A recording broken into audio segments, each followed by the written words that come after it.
Transition partners take mental health very seriously. We are now supporting Claro Mental Health Charity, who are local and based in Harrogate.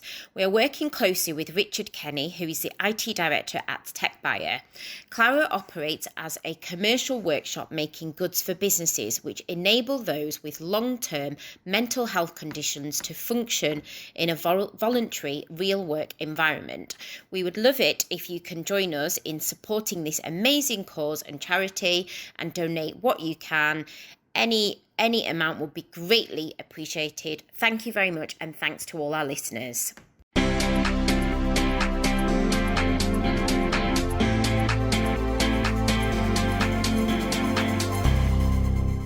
Hi, this is the Let's Talk Leadership podcast. My name's Elly Greening. And my name's Sandra Stewart. On this podcast, we will be interviewing some of the UK's greatest tech leaders. We'll be discussing war stories, battle scars, and their learnings from their journeys. Hopefully, you will pick up some great tips, learn from others' experiences, and have a good laugh along the way.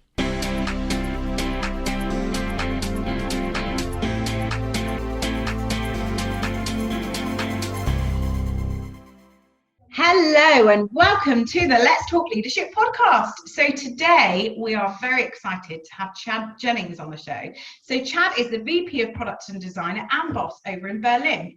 Chad spent the last 20 years working in product management, design, content and research for multiple startups and tech companies in Chicago, San Fran, London and now Berlin. So we're really excited to hear all about his journey today. He co-founded his own successful startup, Blurb, which he scaled globally and has led many other successful teams for startups within digital health and ed tech space. He's currently VP product at AMBOSS, a startup empowering all doctors to provide the best possible care, which is going to be really interesting. It's a pleasure having you on this show. Hello, Chad. Hello, it's a pleasure to be here. Thanks for having me. I know, I was checking you out. I was doing a bit of stalking on LinkedIn. And, I'm certainly interested to delve behind the profile and find out a little bit more about you today. Great. Definitely. Fantastic. So I'd to start these off with finding out a bit more about you, kind of just setting the scene and giving the viewers and the listeners a little bit more context. So if you could expand and elaborate a little bit more on Elly's introduction and just tell the guys how you how you got into tech, how it all started, and then just a little bit of an overview of the journey and the path that you've gone on to get to where you are today. Yeah, happy to. I mean, and in some ways it goes back almost 20 years because I am old. But I found a grad program back in the late 90s in Chicago at the Illinois Institute of Technology, Institute of Design, that basically now would be called user experience design. At the time, it was interaction design and HCI, and it brought together these passions. It was like one of those things, hey, I didn't even know that this world or this profession existed, right? It brought together technology. I'd kind of grown up a little bit in computer science. It brought together psychology around user research, right? And then also design and business together into this degree. And the school was actually started as the new Bauhaus in the U.S. many years ago when a lot of the Germans had to move over there. And it gave this really foundational mix of how do you approach technology through a user-centered approach, right? If you're going to design something for nurses, well, you better get out and sit with nurses, observe nurses, and do that. So that was really the point that said, wow, I found something that was perfect for what I wanted to do. I then was lucky enough to move out to the Bay Area in late '99, so there was still a lot of parties going on right before the bust. The bust, and was there through that. But I started out in an agency, actually, at a place called Method, and then Smart Design. So these would be kind of design interaction agencies and branding agencies, and it was a great place to start out because what's amazing in agencies is you get to try many different things, right? You have a new problem space coming every couple of weeks, especially in the early days of the internet. You got to try lots of things from travel to early mobile phones to big companies like Autodesk and Adobe, to things like Samsung interactive televisions. And so I did that for a couple of years, and it was a really great way just to learn about problems, as well as for me, what was really helpful is when you're dealing with clients, it really forces you to work on your soft skills and kind of stakeholder management skills in these things. And I tell lots of people when they're starting out to potentially spend a couple of years in agencies to do that. I then had the great opportunity to co-found my own company called Blurb, as you mentioned. So this is 2005. It's a self-publishing company, so a mix of print as well as digital during the Web 2.0 kind of taking off. I'd had a client, Eileen, who was the CEO they'd worked with, and that was really what started that. And that was an amazing journey, right? You go from like 4 people, a PowerPoint deck. We started with $1 million to build a company that over the course of 7 or 8 years became, only about 140 employees, I think, but then around 70 million in revenue, a kind of global company. And that's really where I just cut my teeth on everything you needed to do to really lead product and design and content and really hands-on. So it was a great learning experience. How did that come about then? So you said you started that with a CEO that were you working was a client at the time? So Eileen was a client that I'd worked with, and actually my friend Brian was a designer as well. And we'd, after hours, she had some ideas around, hey, self-publishing, how do we help people tell their stories? And so again, we'd brainstorm after hours, and thankfully she'd had a couple startups before. I was kind of a snot-nosed young designer at that point still. But so we started with herself that kind of had the capital and the connections and the business leadership. A guy named Dan Crow, who was CTO, who had a background at Apple and Google and different places. Myself and Brian kind of more, I was on the pixel side, he was on the print side.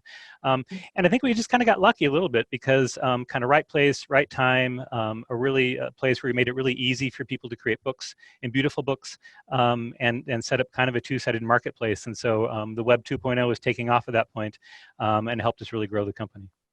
Fantastic. That sounds like a lot of fun. I'm sure it was a lot of hard work as well. You made it sound quite easy then. Yeah, no, it was lots of long hours. But actually, that gets into the kind of the third transition a little bit. Is I at one point my someone reminded me I had a beautiful wife and young daughter at home that I wasn't seeing much, and decided, hey, it was great, but I wanted to take some time off, and had a friendly leaving, but we decided at that point, like, hey, we always wanted to live abroad. Perhaps the work all hours, all days kind of Silicon Valley lifestyle wasn't quite for us, and that's when we moved to London actually, and I joined EF Education first. It was kind of more we wanted to move, so we started looking around at tech companies, and then found one and moved there with my wife and daughter. And then was in online education for a couple of years, and that was really my phase of international work. I hadn't worked that much internationally, and my team was actually mostly in Shanghai. It's a language learning company, so a lot of our big markets were China and Brazil and Russia. So great experience there, but that was like a 40,000 person company, and that was a big change after a startup. So a good learning a little bit about what that enables, from a resources point of view, but also I learned I really wanted to get back to smaller places where I'm a bit more of a generalist. Huge difference in cultures as well, isn't it? Yeah, exactly. Yeah, and that taught me, ed tech was amazing. It taught me I can make impact, and eventually that's how I kind of moved into this phase I am now, which is really focusing on kind of scale up styles companies. So companies, after they usually get their B series where they're trying to move from kind of 100 people to a couple hundred people, and I really focus on health technology, because I really feel like it's amazing to come in every day and feel like I'm making a positive impact on the world. Cool, amazing. So tell us a little bit more about AMBOSS then. Yeah. So you moved to so did you move to Berlin for that particular? No, actually, so we moved to Berlin about a year ago. Initially, it was like we'd had about 7 years in the UK, and we decided at some point when we wanted to move to the mainland. My daughter was kind of in between schools, and with Brexit going on, it felt like maybe a good time to move. And joined Heartbeat Labs, which is as an interim CPO, which is kind of an incubator. So there, it's really about starting new health technology companies, which was really fun. But then AMBOSS came along, and it was this perfect mix of education, ed tech, and health tech, and I couldn't pass that by. And it's a really amazing company. It started in 2012 as really by a couple doctors who were just out of medical school, really in building a knowledge base for them to help them with online learning for test preparation for med school. In med school, you have to go through a series of exams. It's quite stressful, and you spend hours and hours on this. And they were really successful in building this kind of a mix of a curated Wikipedia for doctors, as well as the question banks alongside that, and quickly grew a successful business. So I think it's like we have like 95% market share in Germany in just a couple of years. Launched in the US maybe 3 years ago, and now we're in the midst of transitioning from not only students medicine, but also servicing clinical practice and decision making, right? So if I'm a doctor and I have a question about a drug or a question about a treatment, instead of pulling up Google, I actually pull up AMBOSS and do a search. And so we have many contracts with hospitals and doctors who use this every day to kind of search reference information and help them with clinical decision making. Wow, fantastic. Interesting. So with so your role at AMBOSS, I think it'd be quite interesting to tell the listeners a bit more about your kind of like your leadership responsibilities and Yeah. how, and I guess just going back to the journey Yeah. that you've been on. I guess you know, when you had the set up, the startup, it was kind of something that you fell into, but I'm sure along that journey you've probably learned from a number of challenges, but it'd be really good to share some specific experiences around leadership and challenges that you've come across along the way that might be able to help others. Sure. So I lead here at AMBOSS, I lead product and design and product analytics. So it's really myself and partner with our CTO, right, who runs the technology side, the software engineering side, the data side, right, to really build our products, right? Yeah. And so in doing that, and also design is underneath that too. So product is really it's a great opportunity and also a challenging role because it's a really loud, noisy discipline, meaning you really are at the center of all these requests coming in from customer support, from the market leads, from the CEO, from engineers. And how do you help really compromise, right? To say, look, we know what the user wants, we know what the business wants, who knows what's feasible. And really the job is not rocket science, it's really helping facilitating decision-making. Right. So I think one, that's really my goal is say, what's the decision we need to make and how much risk do we need to mitigate from is it valuable? Is it usable? Is it feasible? And I actually think my background in UX helps for that, right? And dealing with clients, because a lot of what I need to do is get in a room and facilitate discussions, right? Facilitate and really force prioritization schemes, right? Okay, we have 10 things we want to do. If there's only one thing we could do right now, what would it be? Right? If there's only two things we could do right now, what would it be? How does it relate to our longer term goals? And even how does it relate to our short term needs to just maybe make some revenue in the next quarter?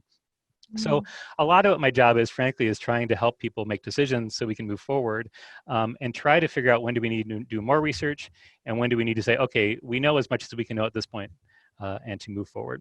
So that's one key piece. The other thing is I've also been at a couple startups like this or areas where it's really about how do we scale up, right? So we've got, for example, product market fit, and really the founders are potentially giving up some of that product ownership they love so much. So a lot of what I need to do is sit down with usually the founders and the CEOs and help me understand, what keeps them awake at night, what's a burning imperative, right, that maybe wouldn't get done if I wasn't here.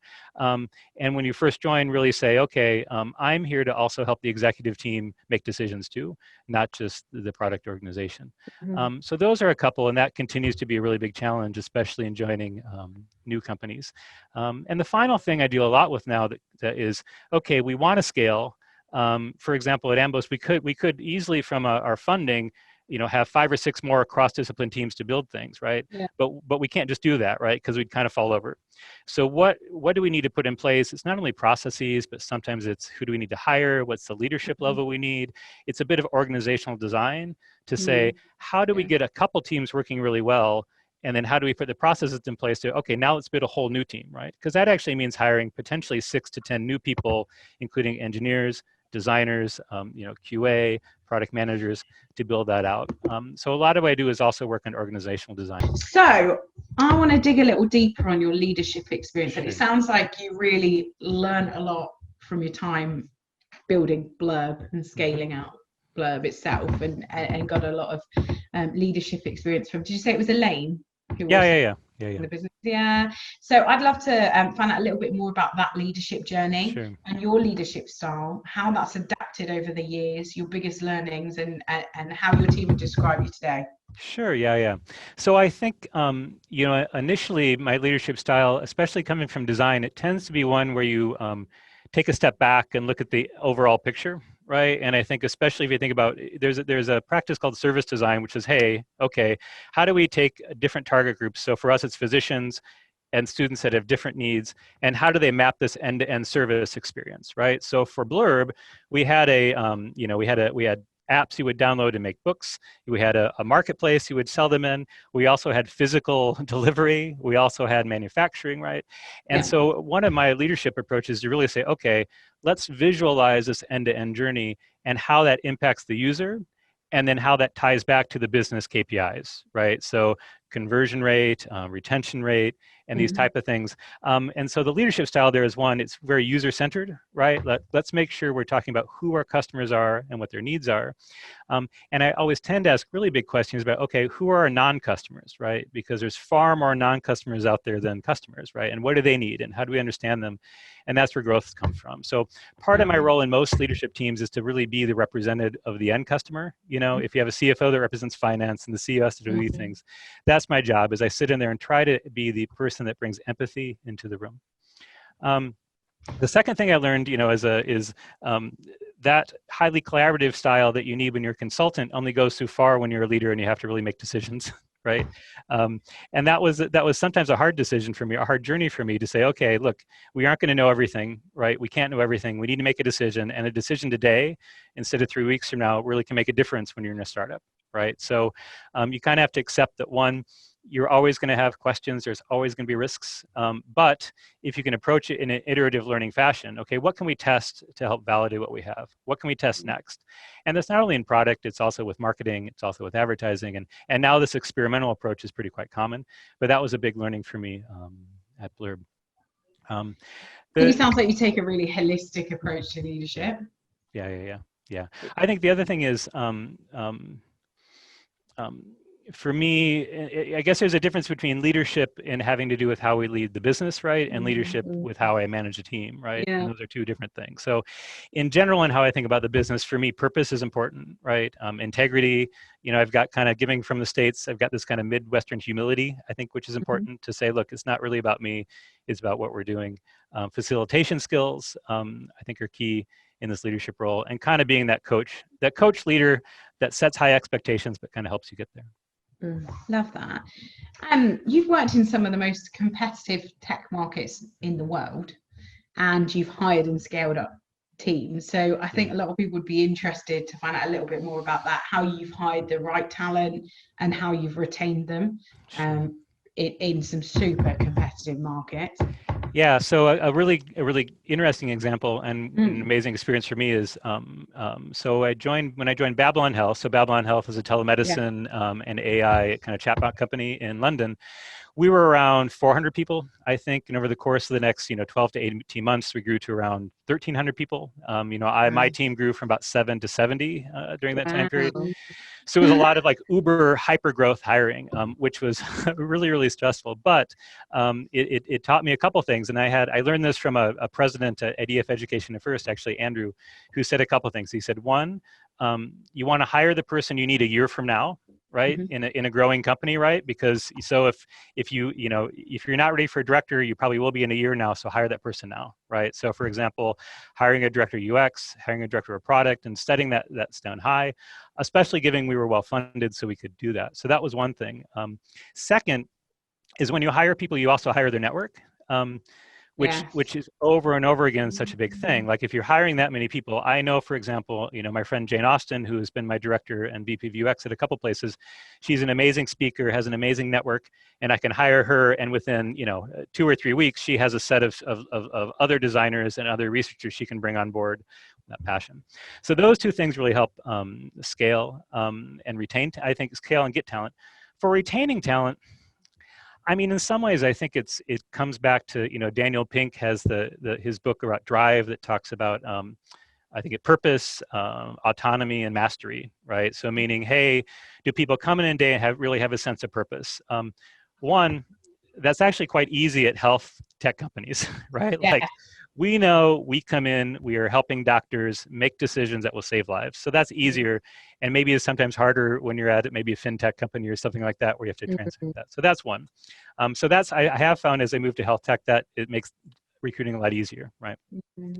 People are also really, particularly over the past 6 to 12 months, it's made a huge difference. Yeah, exactly. A lot more conscious. Yeah, autonomy then is a little bit of, hey, I trust you to be an adult, and I'm going to lay out some KPIs for you and kind of set some high expectations, but also be with you there to get there, right? And so because people want to be challenged. And the final one is mastery. So ultimately, especially product managers and designers, they always want to be learning, right? They tend to have a very growth mindset. So how are you feeding that, right? both giving them opportunities to challenge new problems, as well as, through training and development to kind of get there. And usually when those things, three things fall into place, as long as someone's not frankly not an asshole, they stick around pretty well.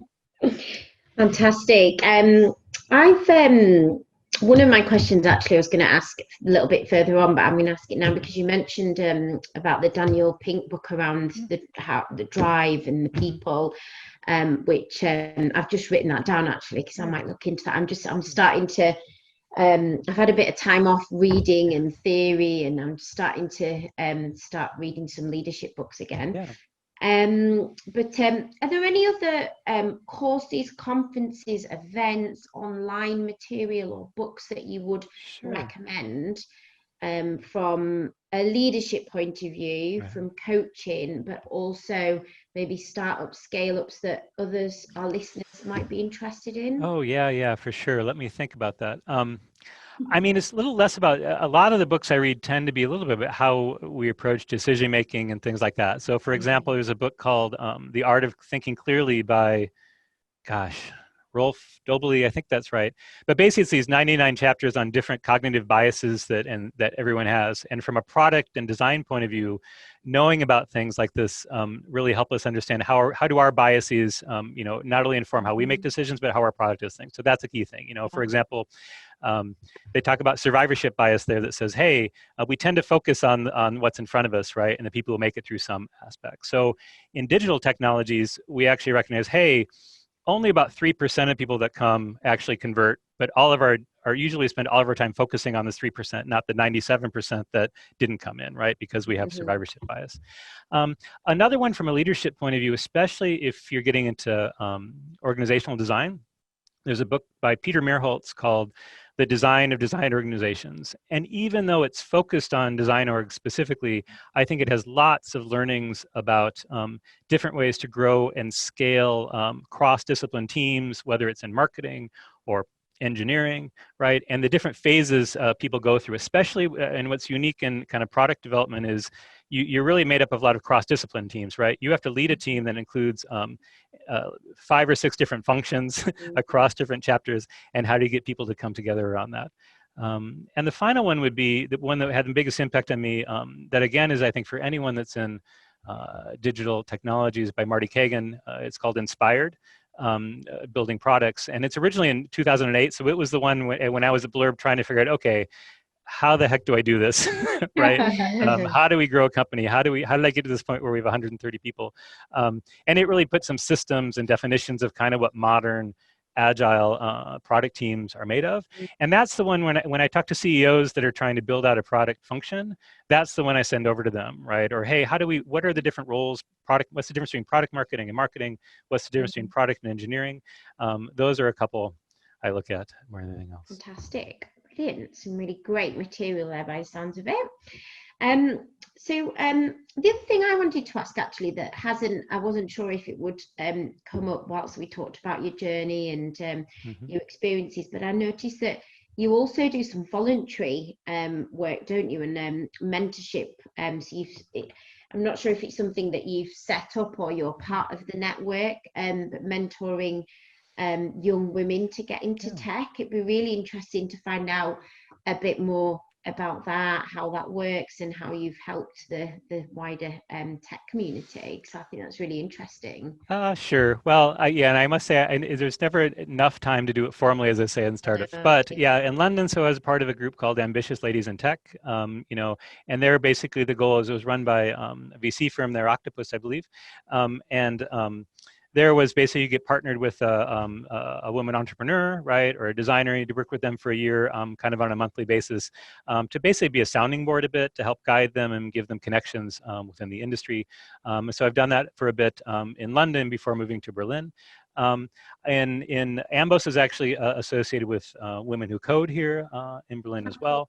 And it does get it, I think, and over the years, what I've tended to do is hopefully provide some mentorship where possible and coaching, where it's even if it's just getting on the phone or a video call, once a month with someone to talk about, especially how they can move into leadership positions, right? Some of the challenges maybe they're having, what's the right course of path, as well as in some ways like how, what it means to a little bit have a family and do that at the same time. And I think diversity is really a big challenge, right? And it's one of the challenges we're dealing with here, and I'm sure you deal with a lot, especially in recruiting. I find that just building out that network is really the best way to do it. So for example, we're hiring for head of growth right now, and actually and new to Berlin, so I don't have as much of a network here, right? What we were seeing was about 80% of the applicants for this head of product were men, and so really underrepresented. And so it was interesting because our internal recruiter, she basically found 15 or 20 people, women leaders in Berlin and women in diversity in Berlin, and then I would just go in and reach out to them directly, right, and say, look, it looks like you have a really interesting background. I don't know if you're open to opportunities, but out of that, within just a couple of days, we basically had 5 or 6 people that we're at least starting conversations with. And for me, there's 2 goals. One, hey, if they're some of them become interested in the role, but other of them become people where we go get coffee and lunch, and it helps me hopefully build that network and help support that a bit. Because I think diversity is really a challenge in technology, and I think I'm now in a role now that I can help change that. Even as an old white guy, but hopefully that's how I help is through mentorship and coaching and giving people opportunities. Yeah, that's so awesome. I mean, the tech community in Berlin is very accepting and open anyway, even as someone more recent people that have relocated to Berlin. I've never been anywhere where everyone's so friendly and welcoming and inclusive, which is super important. But I'd love to find out a little bit more about your experience within San Fran, London, Berlin, the cultures and the differences that you found with them, because that's really interesting. Yeah. Well, so I mean, again, you don't really know how lucky you are to kind of be in the Bay Area when I was there, right? I think even I think in my own career in user experience design, right? Like back in '99, it was really at the forefront of that, right? So I was involved in helping that develop and have lots of friends through that. Similar in product management, right? Like even at that time, 15 years ago, product management was a discipline that had been around for a while. It was still finding its footing. But lots of experience in working in that, right? And I do think that you have so many intelligent people in one place, so much money in one place, that there's lots of opportunities there to do amazing things. And the Bay Area is just an amazing place to live. And we did that for about 13 years. But I will say, in general, and part of the reason it'd be hard to move back now is that I do feel like, in many instances, kind of the like work culture of the Bay Area can be challenging for people's mental health.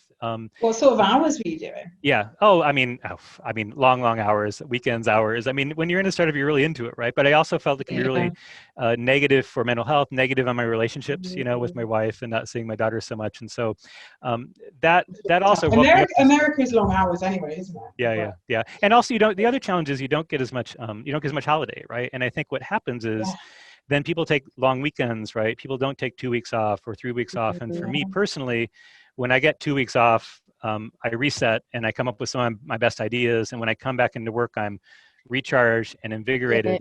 And that was the reason I moved. When you're working that many hours as well, like it can quite often take you a few days to a week before you actually switch off.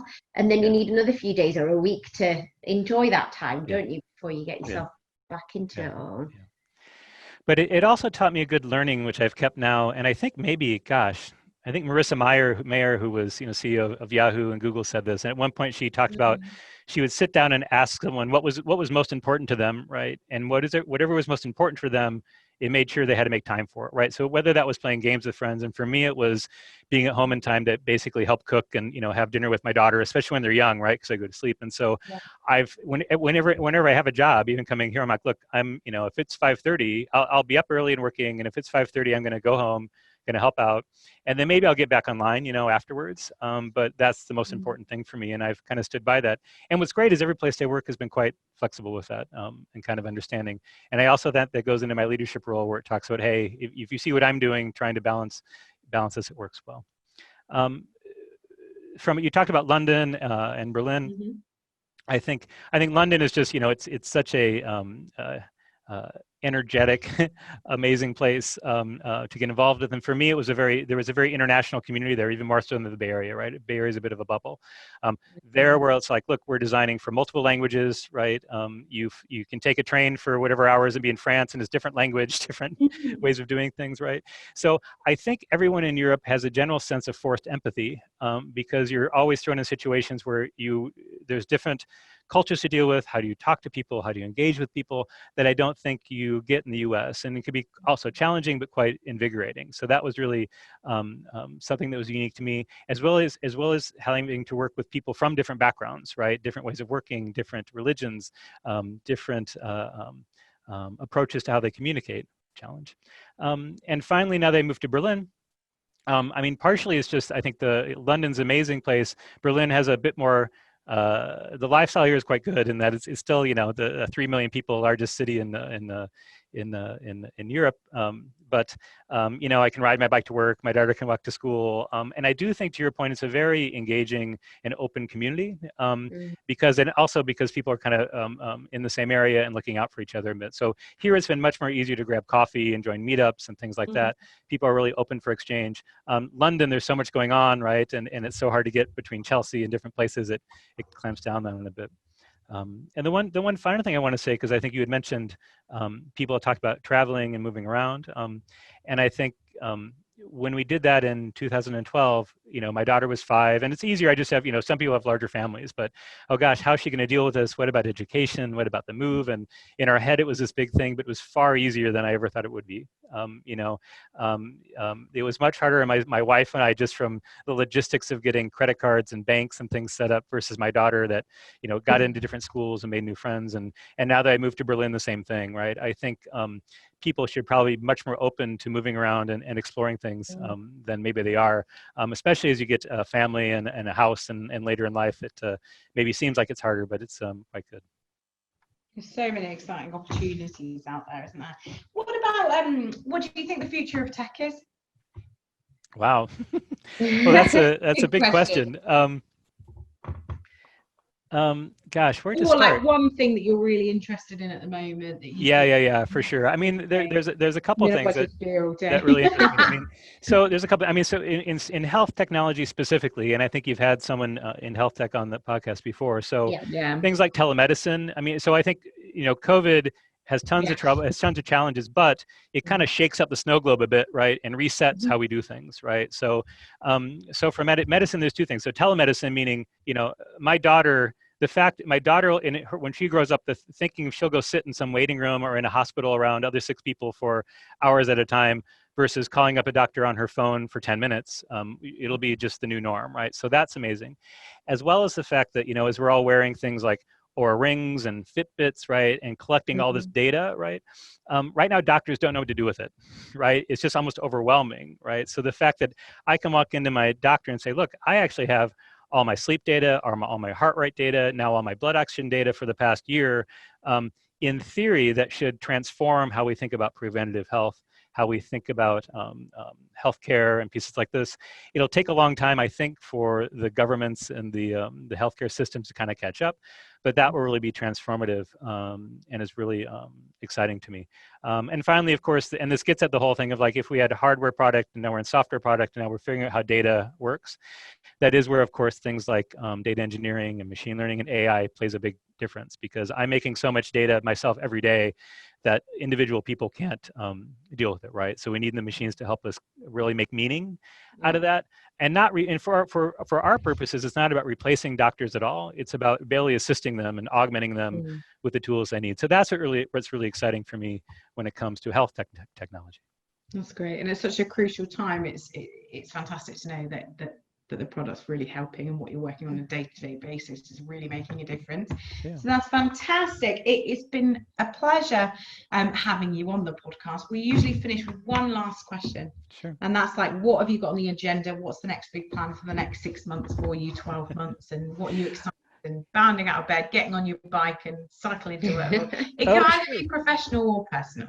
What? A professional, personal. So, well, I mean, on a personal level, we love traveling. That's part of the reason we moved to Europe. So I'm looking forward to actually being able to travel again. Hopefully, yeah. Hopefully sooner or later. But on a professional level, I mean, right now, AMBOSS is just at this amazing time because I think we're seeing, when we go and speak with physicians that are looking up something on AMBOSS, they'll say, well, I used to use Google and now I use AMBOSS, right? And for me, that's like mind-blowing, right? To say, hey, we can really help people. How do we really use our knowledge base and content and AI search algorithms to help people make decisions, right?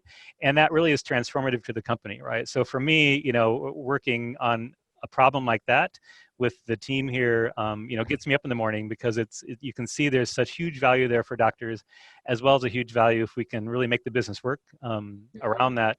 It feels like it could not only be a big impact on the world, but also really big, successful business. And I got to say, I've been quite lucky to join a company with such a great culture that's really supportive. And when you have doctors all around you, there's lots of intelligence in the room, but there's also a lot of camaraderie. So that's the other thing I'm looking forward to, is building out new teams here and bringing them into this culture. Fantastic. If anyone wants to get in touch, what's the best form of contact for you, Chad? Sure, at email, actually. So it's cdj at amboss.com. Or you can find me on LinkedIn too. LinkedIn, perfect, brilliant. Well, thank you so much. It's been a pleasure speaking with you today, and it's been fantastic hearing your story. So yeah, it was lovely to meet you, Chad. Lovely to meet you very both. much. Thank you so much for your time. All right.